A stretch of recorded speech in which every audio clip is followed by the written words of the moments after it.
Do you really struggle to recall memories from your childhood? Because perhaps it wasn't a very good childhood. You've been exposed to abuse, things that weren't nice.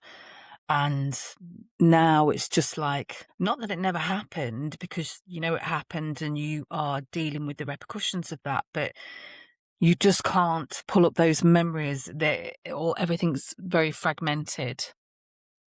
So that's called, if I can say it correctly, episodic memory deficit. So if you want to know what you can do about that, I'll get onto that in a minute. But essentially what happens is when we are exposed to trauma, the things that go on with our hormones interrupts the process that goes on in the brain. So when those things happen, the part of the brain that kind of sorts out the who, when, where and what gets interrupted. It can't do its job properly. So we end up with these either very fragmented memories or just, we know something happened, but we just can't recall it. I have a lot of people that come into therapy and they say, I just can't remember anything. How can I work on trauma if I can only remember bits and pieces?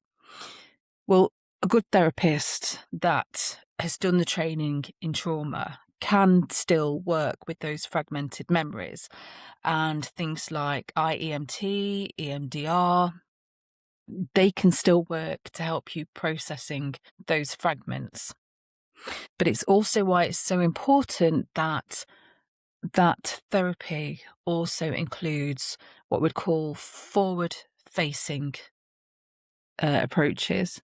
So that's where we are shifting our focus onto, okay, what am I dealing with now? We look at how the nervous system is behaving, our behavior, how we react to certain situations, and we learn ways to take control of our nervous system again, to calm it down, to relink our mind and our body again, and slowly get that control back over time. And it works.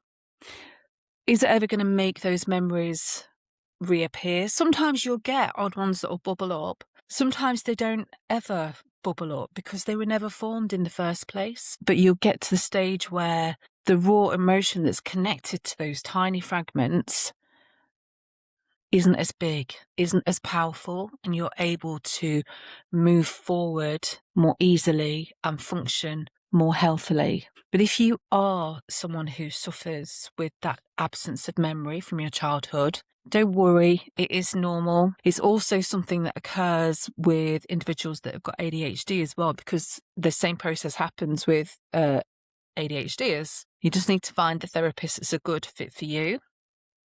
Or if you want some help with that and you can't access therapy, I'm going to be starting a course very soon where I'll be taking people through that forward-facing approach along with some psychoeducation so you can understand what went on, what is going on, and learn some ways to deal with it, get better, get healthier, function better, and just feel more peaceful.